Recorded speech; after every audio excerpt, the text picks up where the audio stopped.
ओम नमः शिवाय। प्यारे भक्तों, आज मैं आपको श्री शिव पुराण तृतीय खंड का 23वां अध्याय सुनाने जा रही हूँ।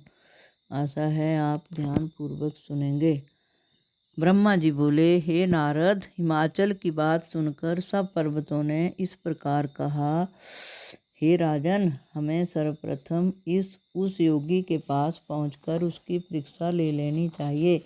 यदि उसमें कोई बुराई न हो तो उसके साथ गिरजा का विवाह करने में कोई हानि नहीं है। यह सुनकर हिमाचल अपने साथ कई लोगों को लेकर शिवजी के पास जा पहुँचे और हाथ जोड़कर प्रणाम करने के उपरांत चुपचाप खड़े हो गए। उस समय शिवजी ने लीला की कि शुक्र तथा शनिचर जो शिष्यों की भांति उनके साथ थे, पास आ पहुँचे और रुदन करने लगे। उन्हें रोते हुए देखकर शिवजी ने कहा, हे बालको, तुम रोना धोना त्याग कर खूब खेलो कूदो, परंतु मेरे पास से कहीं दूर मत चले जाना। मैं अकेला निर्धन मनुष्य हूँ। तुम भी मुझे बड़ी कठिनाई से प्राप्त हुए हो। देखो, तुम बैल की भी देखभाल करते रहना, क्योंकि नशे में चूर होने के कारण इस समय मैं उसकी देखभाल नहीं कर सकता हूँ। हे नारद, इस प्रकार नशेबाजों की भांति शिवजी ने हिमाचल आदि के सामने उन बालकों से बहुत सी बातें कहीं, परंतु वे बालक बराबर रोते रहे। उस समय जब शिवजी ने उनसे रोने का कारण पूछा तो वे उत्तर देते हुए बोले, हे बाबा, हम तो भूख से मरे जाते हैं। अब या तो आप हमें कुछ खाने के लिए दीजिए, अन्यथा हम इसी प्रकार चलाते रहेंगे। यह सुनकर शिवजी ने उत्तर दिया, हे बालको, मेरे पास तो खाने के लिए कुछ भी नहीं है, परंतु तुम कुछ देर और ठहरो। हिमाचल के घर खाने पीने की बहुत सामग्रियाँ बनी हैं।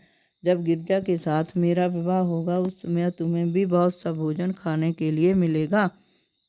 यह सुनकर दोनों चेलों ने कहा, हे बाबा, विवाह में तो अभी बहुत देर है, तब तक हम भूखे नहीं रह सकेंगे। कई दिनों से भोजन प्राप्त न होने के कारण अब हमसे और अधिक देर तक नहीं ठहरा जाता, इसलिए आप कुछ न कुछ खाने का प्रबंध तो कर ही दीजिए।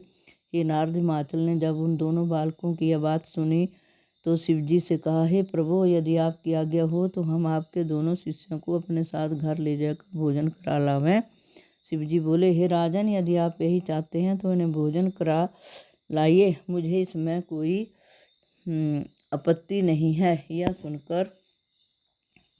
यह सुनकर हिमाचल ने उन दोनों को अपने एक सेवक के साथ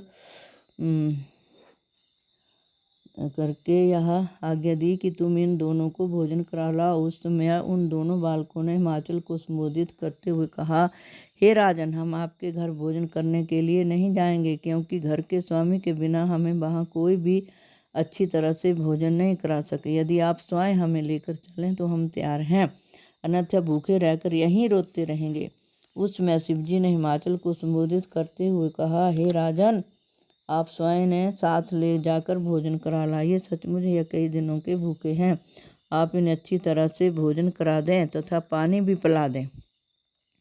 हे नारद, शिवजी की आज्ञा सुनकर हिमाचल उन दोनों को साथ घर ले आए और उन्हें भोजन कराने लगे। उस समय उन दोनों शिष्यों ने यह किया कि उनके सामने जितना भी भोजन परोसा गया उस सबको वे एक ही ग्रास में खा गए। तदुपरांत उन्होंने हिमाचल को संबोधित करते हुए कहा, हे राजन, अभी तो हमने केवल एक ही ग्रास भोजन खाया है, इससे हमारी भूख बिल्कुल नहीं बुझी। अब आप हमें शीघ्र ही और कुछ खिलाएं। आप बहुत बड़े राजा हैं, अतः आपको किसी प्रकार लोभ करना उचित नहीं है। यदि हम भूखे उठ गए तो आपको बहुत पाप लगे। यह सुनकर हिमाचल ने रसोई करने वालों से कहा, तुम्हें लोभ करने की आवश्यकता नहीं है। मेरे यहाँ भोजन ढेर के ढेर रखे हैं, अतः जितना भी खा सकें तुम इन्हें खूब खिला दो।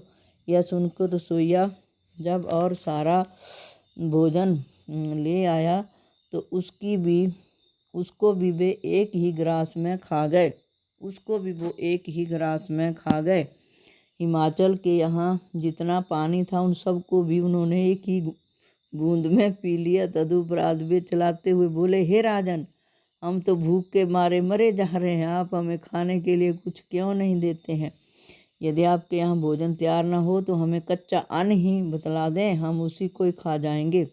यह सुनकर हिमाचल ने अत्यंत चिंतित होकर कच्चे अन्न का जो भंडार लगा था वह उन दोनों को बतला दिया। उस पर्वत के समान अन्न के ढेर को भी वे एक ही ग्रास में खा गए।